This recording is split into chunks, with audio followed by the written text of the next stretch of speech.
Hello, and welcome to another episode of Unsourced. Well, as always, I am Elvis, and I am your host. Now, I have no idea how long this is going to be because, on one hand, we have a lot of news, but on the other hand, there's not a lot that came out that I actually care about.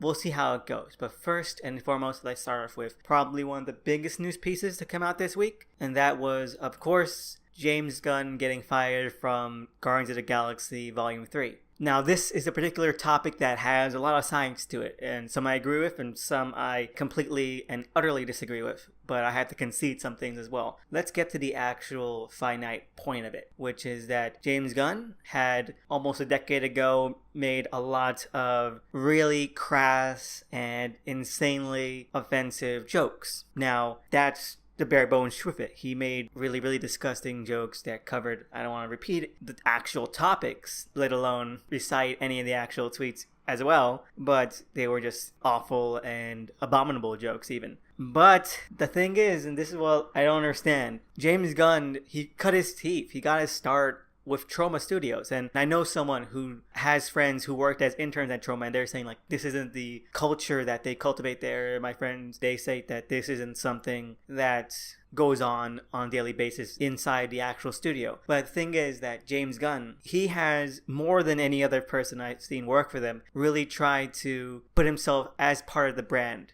Troma, if you don't remember back in the early episodes where I had mentioned him when one of the Toxic Avenger actors had died, and they went over a bit of the Toxic Avenger comic book that Marvel put out, was that it is pretty well known, and it's probably the most infamous American B-movie studio for putting out a lot of content and movies that broach insanely disgusting taboo subjects and content. So what you end up is that you have this filmmaker who got a start there, and whose brother got their start there as well, who cultivated pretty much just this personality type that was so infused with the company that he even co-wrote the autobiography, but most sources I know of state that he ghost-wrote the entire thing, of the company's co-founder, Lloyd Kaufman, which then inspired one of Troma's most insanely crass movies, Terra Firma, which I don't recommend unless you are totally into this disgusting and awful stuff. Which, if you are, then yeah, go fucking watch it. It's insanity on screen. It's nonstop. But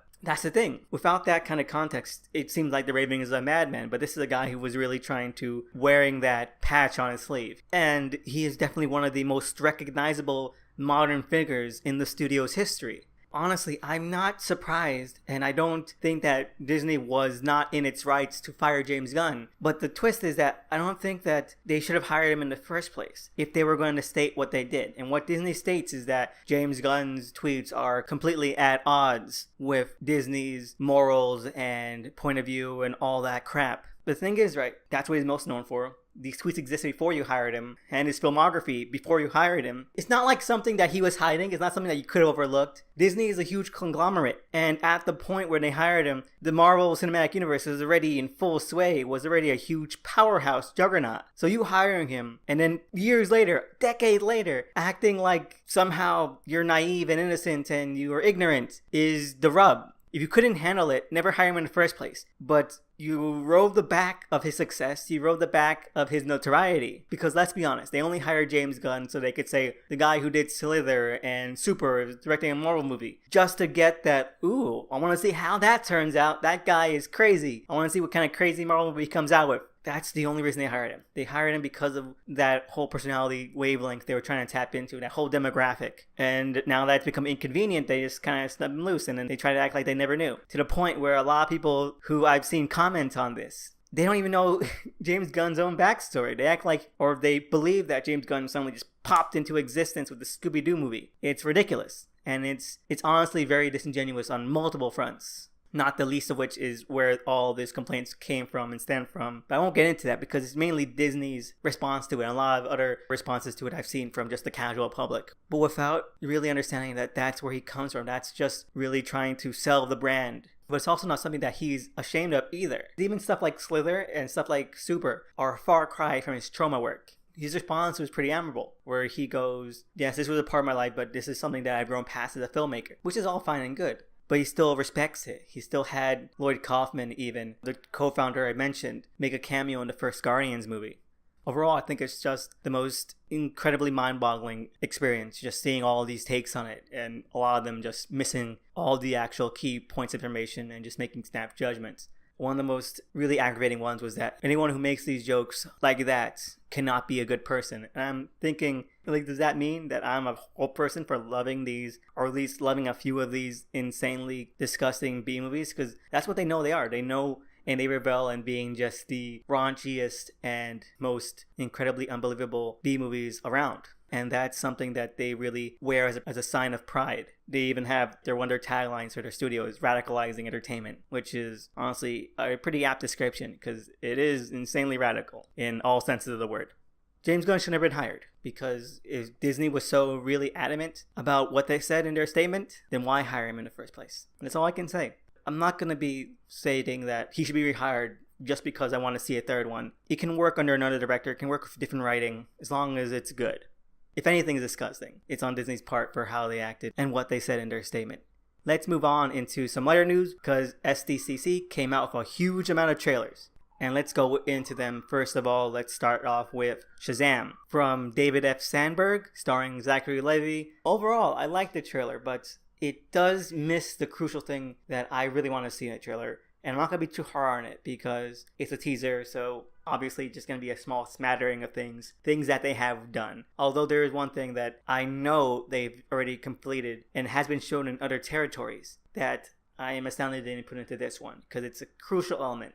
It is actually a nice mix of Curse Shazam and other forms of the character. Although there's two things that stand out to me. One is that while it's inspired by Curse Shazam takes place on probably one night, while this one implies that it can be taking place over several consecutive days, which I think loses that momentum. Also, you have Jimon Hunsu portraying the wizard, and it's not the Aboriginal design that they did for Curse Shazam, it's more of a generic design, and it just looks weird. It looks like a really weird mishmash. It doesn't really congeal because it's not the real sort of Merlin-esque original design, but it's also not the Aboriginal design. It's not very evocative in either sense. You could go either way, but this one just looks like a weird midpoint. Hopefully we'll get better looks at it and see really what is what. And thirdly, it just seems like it rips off a piece from Superior, which was Mark Millar and Lionel Yu's take on Captain Marvel / Superman. And there's a sequence there where the Billy Batson analog tests out his powers, and it's pretty much like all that stuff that you see in the trailer. I've seen it before because I have seen it before, and I know that there's cross-pollination going on with just the general idea of taking a buddy movie like Big and inserting superheroes into it. And that, like I mentioned before, there's something missing, is that there's no real tension or actual stakes, which I wouldn't mind in a teaser because, yeah, like I said, you're just going over the general tone and it sells the tone perfectly. But then you have this small little moment with Savannah and it just comes off very limp. Now, something that really interested me was that there was this other convention that they showed different footage at a while back. It was another language. I want to say Russia. And in that footage, there was this moment where Billy is on the ground and he's struggling and he yells out Shazam. And I wonder why didn't he put it into this trailer? Because it exists, it's out there, and despite being cam footage, it looked really good. And it really does tell, like, yes, there's some actual danger and stakes and tension and all that great shit. Now, I don't want to say, like, yes, there needs to be some dark elements to this story, but it's just a little actual sort of something to get you invested in him being okay and him getting out of this scot-free. I wouldn't mind that at all. But overall, it's an okay trailer. Aquaman, though, looks like a complete piece of shit for multiple reasons. Visually, it's stunning. They put all this work into the visual effects. I know that a lot of people were always wondering why there hasn't been a trailer. James Wan will always go, yeah, we're working on it. And those claims are completely founded here. Of course they're working on it. Every single part of them working on it is directly on the screen right now. Jason Momoa's acting, though, and Amber Heard is just complete crap. Holy crap, they're all so bad. I don't understand, and I don't even want to be in a theater for an hour and a half to 2 hours listening to this shit, because he's not going to be able to carry this movie, and neither is Amber Heard, because they're both either monotone or really, really forced.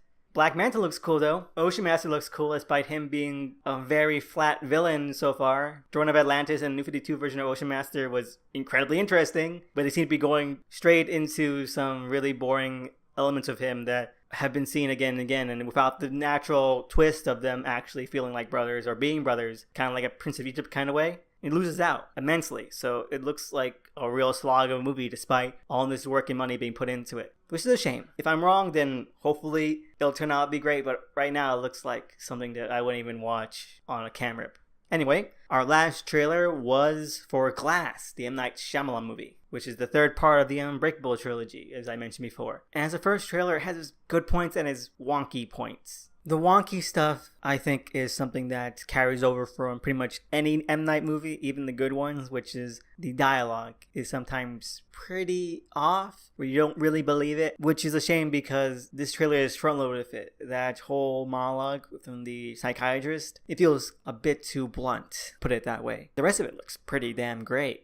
And M. Night is the only filmmaker that I believe when they say, hey, I had this idea years ago, but I couldn't do it, so I'm doing it now. Because 99% of the time, whenever someone says that, they're just full of bullshit. But M. Night, I think, has really been playing the long game, even if he didn't expect it to be this long. He had it in mind even for the Devil trilogy that never completed, because he wasn't able to do it for Unbreakable. The main thing I point to for this is that he's kept the whole color theory and the comic archetypes from Unbreakable consistent. Where one of the big visual elements of Unbreakable was this comic book, Active Comics limited edition, Battle of Jaguaro. And he mentioned that Kevin's character was originally meant to be the faux villain of that movie who got replaced with the Orange Man, a normal home invader. And yet, when you get to Split and you realize that Kevin's been inspired with all the abilities of the zoo, then the whole Jaguaro thing makes complete sense. And then you get to the trailer of Glass and you see Bruce Willis's character fighting with James McAvoy's character. And then you look back at that cover, it's the exact same. And it's that real attention to the developments that makes me think that despite the almost 2 decades between Unbreakable and Split and the relative amount of short time between Split and Glass, that if Glass sticks its landing, then it'll feel like a consistent trilogy no matter what. Hell, it might be the most consistent superhero trilogy ever made. Yeah, I think M. Night could have something really special on his hands if he is able to pull it off. And I hope he's able to reach a great midpoint between Unbreakable's way of doing things and Split's. Really pinpoint all this stuff because you have a small little scene in the trailer. And it could be one of the best scenes in the movie if it's played off well. You have a character who I believe it's David Dunn's son in a comic book store. And he walks sort of signed that says heroes and he walks sort of signed that says villains. And I don't know, there's something oddly beautiful about how it's lit and how it's framed that there could be something really sublime about it. It's depicted in a way that has some actual heart and thought behind it, which Unbreakable has spades of. So fingers crossed that turns out to be good. Now into more general movie news, we have really dire news about the Fox X-Men series.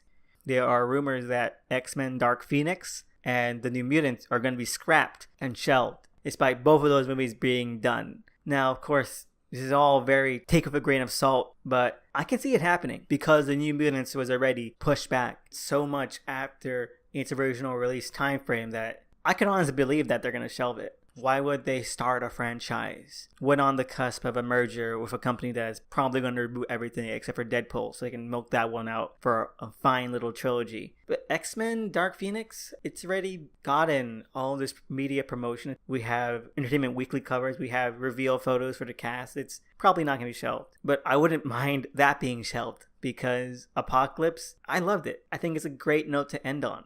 But New Mutants, I would really want to see that. A lot of people are stating that the trailer was too boring. I thought the trailer was fine. It was a teaser. Then you hear all this production trouble and, well, maybe they decided that wasn't worth it. It would be a shame for New Mutants. I really want to see that Warlock, let's be honest. And anything that pushes back whenever Disney's going to do their bullshit with the X-Men is all fine by me. Moving on into our last bit of movie news, we have the first look at the Reign of Superman direct-to-video movie from DC Animation, which is the second part to the Death of Return of Superman adaptation that they're doing. The first part came out, or at least was leaked a couple months ago, and I watched it and it was pretty good. It wasn't a great adaptation, but it did all the stuff it needs to do thematically and character-wise, so 2 thumbs up. And this one looks like it's going to be even better. You know why? Because for the first time in years, we finally get the Metropolis Kid back. Even though the first movie had him in his New 52 Red Line Tron outfit, the first trailer for the Reign of Superman shows him in his full Metropolis Kid 90s leather jacket wearing glory. And it is brilliant. There are two distinct views of him. We have one where he's in the middle of the street, raising his arms out in victory as confetti rains around him, and another where he's in a suit being mobbed by all these girls, and one of them is crying in joy from being so close to him, and it's, yes, this is exactly what I want to see. If we can't get Con-El back in the comics, then at least we'll have something that really understands what the hell he's all about, and that's fantastic. My only other hopes are that the other replacement Supermen do get their time to shine, because as I said when I talked about this series, you have moments for the Eradicator and for Steel that are so core to why they're so cool and why they're so memorable. Like Eradicator's last stand above Coast City. I have all the optimism for this. Most of all, I really hope we see Bill Babowski suit up. If anything, it's just nice to have something to look forward to movie-wise, even when you're just sort of tepid on a lot of other things. In our last bit of entertainment news, we have confirmation that finally Lock and Key is getting its own TV series on Netflix after being shopped around for network television, then Hulu, and now finally after 2 different pilots, and they're making another pilot for Netflix.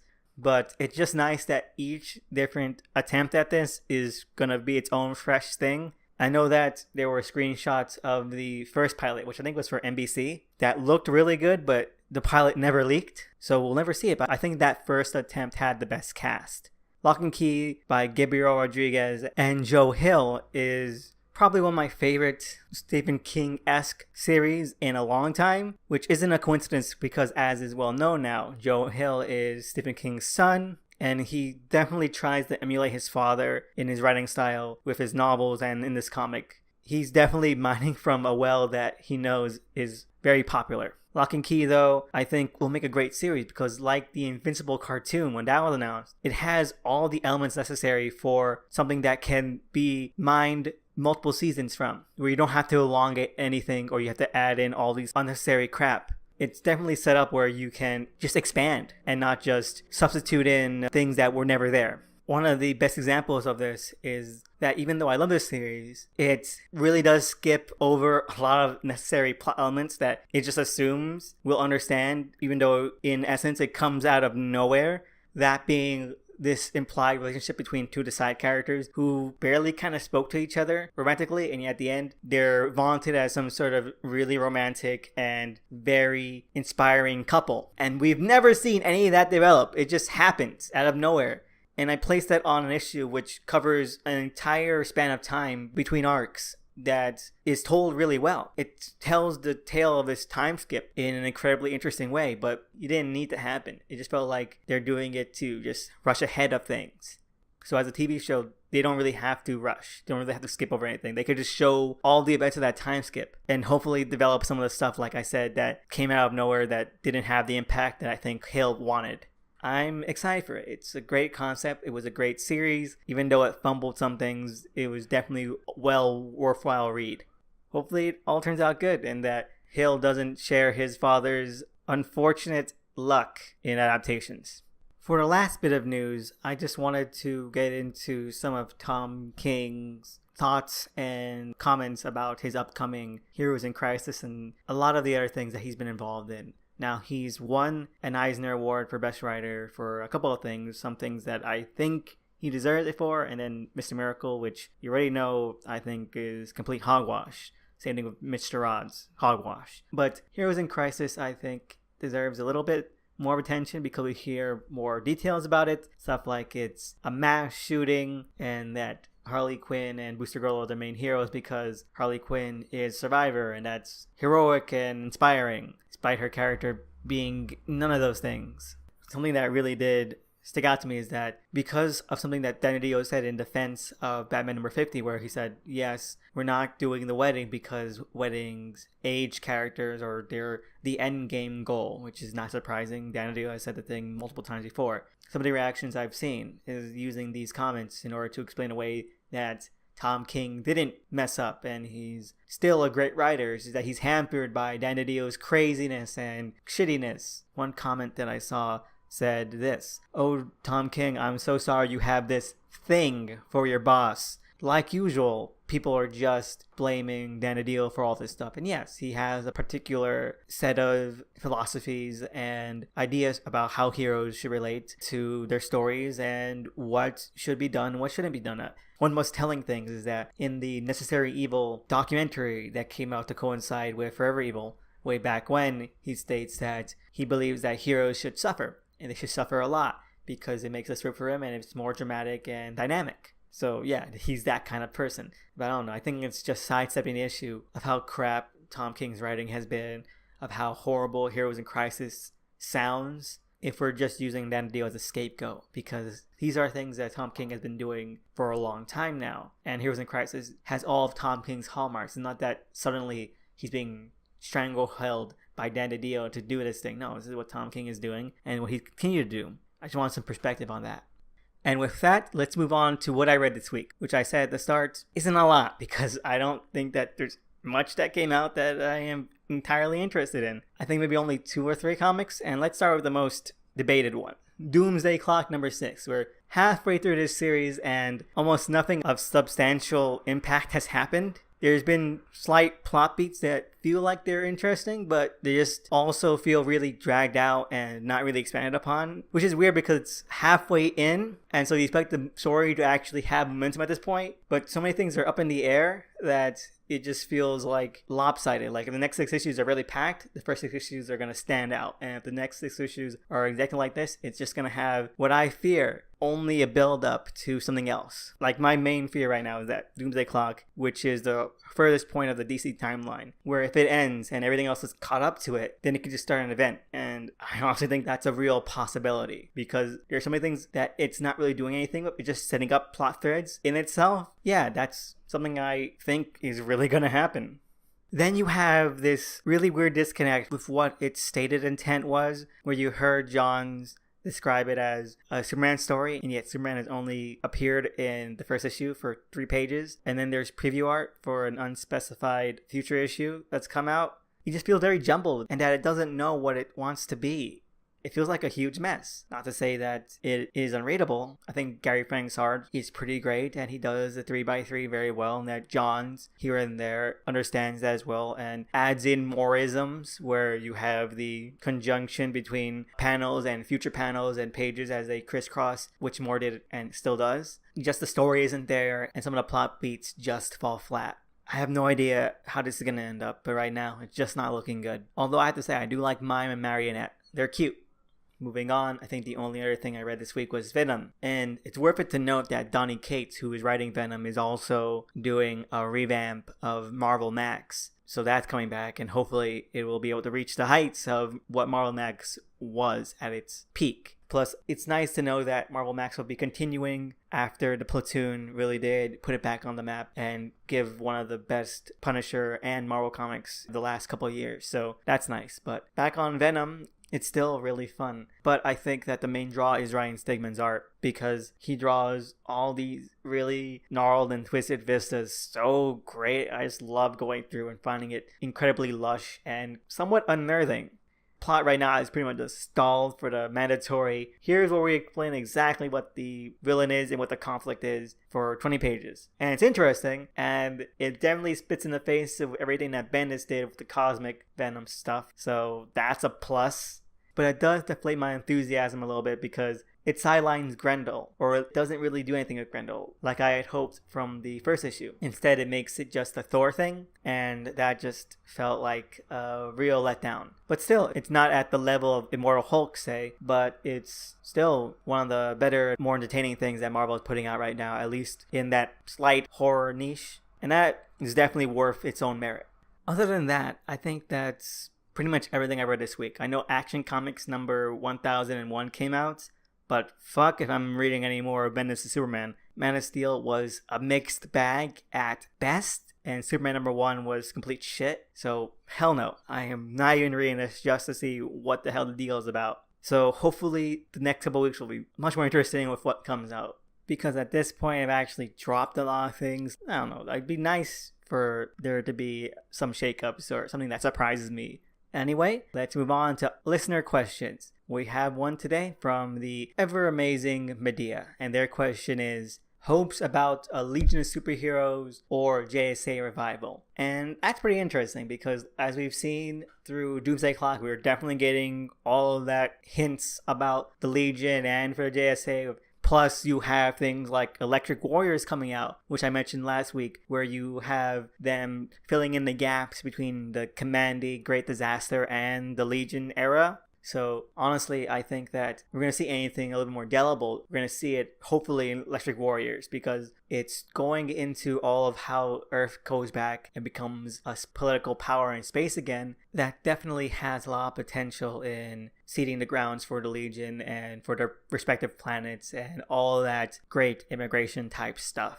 Who knows? Like I said, Doomsday Clock is all up in the air. It's all very messy and unfocused, so there's no real way to understand what the hell is going on with the Legion in regards to that. But I will say that if I had any hopes for a revival, a reboot, I would do it like this. I would just make it the Monster Squad, but with superpowered teenagers. Just them being kids, make it a real sort of club, very low on superheroics, just them being kind of nerdy little tweens, and then have them come into conflict, an actual conflict that puts their superhero geekiness to the test. Something like that. I don't know. I think that'd be pretty fun. It's never been my forte with the Legion, the more dramatic stuff. But fingers crossed that whoever does it well. For the JSA, I maintain my strict belief that Johnny Thunder's genie was Dr. Manhattan all along. And I'm going to go a step further and say that all the JSA are Watchmen characters in disguise or reincarnated. Alright? Sounds crazy, but watch out. It's going to turn out to be true. To be serious, I still think that Earth 2 was probably the best way you could have done it. I reread it recently, at least the Robinson run, and it holds up, and it's such a shame that that great revival / reboot is lost to time, is lost to mediocrity, is lost to trash. So I don't know what I would hope for a JSA reboot other than it to not be given to someone who's boring, but I don't know how it can interest me other than it just being more of the same. Because then you know you're just going to get the necessary issues of, oh hey, they're back, Legacy's back, and that's about it. That's the only thing that they're definitely going to do and definitely put the work into. It just feels like you're just going to start retreading a lot of stuff we've seen before because they're going to be brand new, because they're going to be back. We've seen the JSA be back story since the fucking Silver Age. It just feels very unnecessary. It's going to be nice to see them back, but I don't really have hopes for a JSA revival. If that seems pessimistic, then I'm sorry, but honestly, I would just reset the clock on Earth 2. But that's never going to happen. Like with Legion, I just hope that whoever does it well and it isn't complete shit. But I'm not overly excited for the prospect of these two being back because I don't see just what fresh take they can put on it that will make it worthwhile or a lot more engaging than what we could have been having that they then squandered. Thank you for that question, Medea. I hope I was able to answer to your satisfaction. As always, thanks to everybody who sends in questions, who sends in feedback, who sends in comments. I'm eternally grateful for that, and it just means a lot. If you have your own question or topic or something that you want to hear discussed on the show, please tweet at me at THE_SNICKMAN with a special shout out to the artist who did the cover arts, still in love with it, at DOTEMCEE. Thank you for listening, and I'll see you around next week.